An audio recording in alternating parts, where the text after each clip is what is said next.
जय भोलेनाथ। नमस्कार भक्तों, आपका स्वागत है इस दिव्य और पवित्र कथा में। अगर आपको भोलेनाथ की कथाएं सुनना प्रिय है तो कृपया इस वीडियो को लाइक करें, शेयर करें और चैनल को सब्सक्राइब करें ताकि जब भी अगली शिव कथा आए आप सबसे पहले उसे सुन सकें। कैलाश पर्वत पर बर्फ की सफेद चादर फैली हुई थी। चारों ओर शांति थी, हवा में ठंडक थी, लेकिन उस ठंडक में भी भक्ति की गर्माहट थी। उस पर्वत की निस्तब्धता में केवल एक ही स्वर गूंज रहा था, हर हर महादेव। उसी पवित्र क्षण में भगवान भोलेनाथ माता पार्वती के साथ विराजमान थे। माता पार्वती ने करुण भाव से कहा, स्वामी, आप सर्वज्ञ हैं। आपसे एक बात जाननी है। ये जो श्री कृष्ण नाम बार बार सुना जाता है, जो हर युग में पूज्य है, उनकी महिमा क्या है? उनके नाम का जप करने से मनुष्य को क्या फल प्राप्त होता है? भगवान शिव मुस्कुराए। उनकी आंखों में प्रेम और ज्ञान की झलक थी। उन्होंने कहा, देवी, तुम्हारा ये प्रश्न अत्यंत पवित्र है। जो श्री कृष्ण कथा को श्रद्धा से सुनता है वह जन्म मृत्यु के बंधन से मुक्त होता है। उसका मन निर्मल होता है और हृदय में भक्ति का प्रकाश जल उठता है। भगवान शिव बोले, सुनो पार्वती, जब पृथ्वी पर अधर्म बढ़ा, जब अत्याचार और अहंकार ने धर्म को दबा दिया, तब भगवान विष्णु ने स्वयं श्री कृष्ण रूप में अवतार लिया। उनका जन्म कारागार में हुआ, जहाँ चारों ओर अंधकार था, लेकिन उस अंधकार के बीच एक दिव्य प्रकाश फैल गया। देवकी और वसुदेव ने जब उस बालक को देखा तो उनके नेत्रों से आंसू बह निकले। वह आंसू दुख के नहीं, बल्कि आनंद और भक्ति के थे। वसुदेव ने श्री कृष्ण को यशोदा की गोद में सुला दिया और इस प्रकार श्री कृष्ण की बाल लीलाएं गोकुल में प्रारंभ हुई। वह बालक जिसने गोवर्धन पर्वत उठाया, जिसने कालिया नाग को नष्ट किया, जिसने माखन चुराकर सबको हंसाया, वही भगवान संपूर्ण सृष्टि के पालनहार हैं। माता पार्वती अत्यंत ध्यान से यह कथा सुन रही थी। भोलेनाथ की वाणी इतनी मधुर थी कि उनका मन पूर्ण शांति में डूब गया। धीरे धीरे माता पार्वती की पलकों पर नींद उतर आई। वे गहरी ध्यान निद्रा में चली गईं।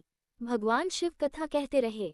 उनके मुख से निकले हर शब्द में सत्य और करुणा की गूंज थी। लेकिन पास ही एक वृक्ष पर एक छोटा सा तोता बैठा हुआ था। वह उस दिव्य कथा को ध्यानपूर्वक सुन रहा था। वह तोता साधारण नहीं था, वह आत्मा अत्यंत पवित्र थी और उस कथा के प्रभाव से उसका हृदय भक्ति से भर गया। भगवान शिव ने कहा, जो भी इस कथा को सच्चे भाव से सुनेगा वह पवित्र हो जाएगा। जो श्री कृष्ण नाम का जप करेगा वह सभी दुखों से मुक्त होगा। ये कथा केवल सुनने की नहीं, अनुभव करने की है, क्योंकि जहाँ कृष्ण है वहाँ प्रेम है, जहाँ प्रेम है वहाँ भगवान है।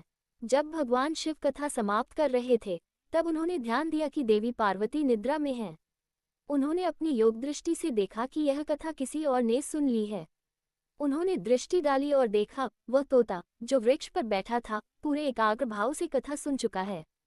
भगवान शिव मुस्कुराए और बोले, इस पक्षी ने जो सुना है वह अमृत है।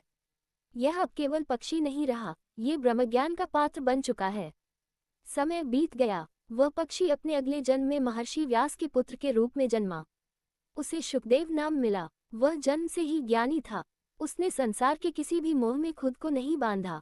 वह न वस्त्र धारण करता था, न किसी बंधन को मानता था। वह हवा की तरह स्वतंत्र विचरण करता था। जब महर्षि व्यास ने अपने पुत्र को देखा तो बोले, पुत्र, मेरे साथ रहकर वेदों का रहस्य समझो। तब शुकदेव बोले, पिताश्री, जब मैं पक्षी रूप में था तब स्वयं भगवान शिव के मुख से श्री कृष्ण कथा सुन चुका हूँ। अब मुझे किसी अन्य शिक्षा की आवश्यकता नहीं। व्यास जी आश्चर्यचकित हो गए। उन्होंने कहा, ये वही आत्मा है जिसने कैलाश के पास मेरी कथा सुनी थी। अब ये ब्रह्मस्वरूप ज्ञानी बन गया है। शुकदेव जी अपने जीवन में केवल भगवान श्री कृष्ण की महिमा का ही गायन करते रहे। उनका हृदय उस कथा की भक्ति से हमेशा भरा रहा जो उन्होंने कैलाश पर सुनी थी। समय बीता और पृथ्वी पर राजा परीक्षित को श्राप मिला कि 7वें दिन उन्हें तक्षक नाग डस लेगा। जब उन्हें ये ज्ञात हुआ तो उन्होंने अपने राज्य को त्याग दिया और गंगा तट पर एक विशाल यज्ञ का आयोजन किया। उन्होंने निश्चय किया कि वे इन 7 दिनों में केवल भगवान की कथा सुनेंगे। तभी वहां पहुंचे महर्षि शुकदेव। उनकी दिव्य आभा देखकर राजा परीक्षित ने उनके चरणों में प्रणाम किया। उन्होंने कहा, मुनिवर, मुझे 7 दिनों का ही जीवन शेष है।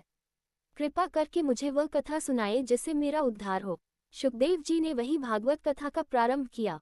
उन्होंने वही कथा सुनाई जो उन्होंने भगवान शिव के मुख से सुनी थी। उन्होंने कहा, राजन, श्री कृष्ण केवल एक अवतार नहीं बल्कि स्वयं परमात्मा है। उन्होंने गोपी प्रेम के माध्यम से संसार को सिखाया कि भक्ति क्या है। उन्होंने कुरुक्षेत्र में अर्जुन को वह गीता का उपदेश दिया जिसने मानवता को दिशा दी। उन्होंने सिखाया कि जो कर्म करता है वही ईश्वर की इच्छा से ही करता है, इसलिए फल की चिंता न करे। सुखदेव जी के मुख से जब कथा निकली तो सारा वातावरण भक्तिमय हो गया। राजा परीक्षित के हृदय में भक्ति की ज्योति जल उठी। 7वें दिन जब तक्षक नाग आया तो परीक्षित शांत भाव से ध्यान में लीन थे। नाग ने उन्हें डसा, पर उनकी आत्मा उस क्षण मोक्ष को प्राप्त हो गई। उन्होंने मुक्त होकर श्री कृष्ण के चरणों में शरण पाई। सुखदेव जी ने तब कहा, ये कथा केवल सुनने के लिए नहीं है, ये जीने के लिए है। जो इस कथा को सुनता है वह स्वयं को भगवान के समीप अनुभव करता है, क्योंकि भगवान शिव ने जो कहा था वह आज भी सत्य है। जो श्री कृष्ण कथा को श्रद्धा से सुनेगा वह मुक्त होगा। इस प्रकार भगवान शिव द्वारा माता पार्वती को सुनाई गई कथा का फल सुखदेव जी के माध्यम से संपूर्ण मानवता तक पहुंचा। ये वही कथा है जो आज हम भागवत के रूप में सुनते हैं। ये वही ज्ञान है जो प्रेम, भक्ति और सत्य का मार्ग दिखाता है। इस कथा का संदेश यही है कि जब तक हम भगवान के नाम का स्मरण करते रहेंगे तब तक दुख हमें छू नहीं सकते। जो अपने जीवन में प्रेम और भक्ति को अपनाता है वही वास्तव में अमृत को पाता है। भगवान शिव ने जो माता पार्वती से कहा था वह युगों तक सत्य रहेगा। देवी कृष्ण नाम का जप करने से मनुष्य अपने भीतर स्थित ईश्वर को पा लेता है। वह अब अलग नहीं रहता, वही बन जाता है। इस प्रकार यह कथा हमें बताती है कि श्री कृष्ण और शिव एक ही सत्य के दो रूप हैं। एक सृष्टि का रचयिता और दूसरा उसका संहारक। दोनों मिलकर जीवन को पूर्णता देते हैं। शिव के मुख से निकला हर शब्द सत्य है और कृष्ण के नाम में ही वह सत्य जीवित है। जय भोलेनाथ, जय श्री कृष्ण। अगर आपको ये कथा पसंद आए हो तो कृपया इस वीडियो को लाइक करें, शेयर करें और चैनल को सब्सक्राइब करना न भूलें। आपका हर एक सब्सक्राइब हमें और अधिक भक्ति से भरी कथाएं लाने की प्रेरणा देता है। फिर मिलेंगे अगली दिव्य कथा में। हर हर महादेव। जय भोलेनाथ, जय श्री कृष्ण।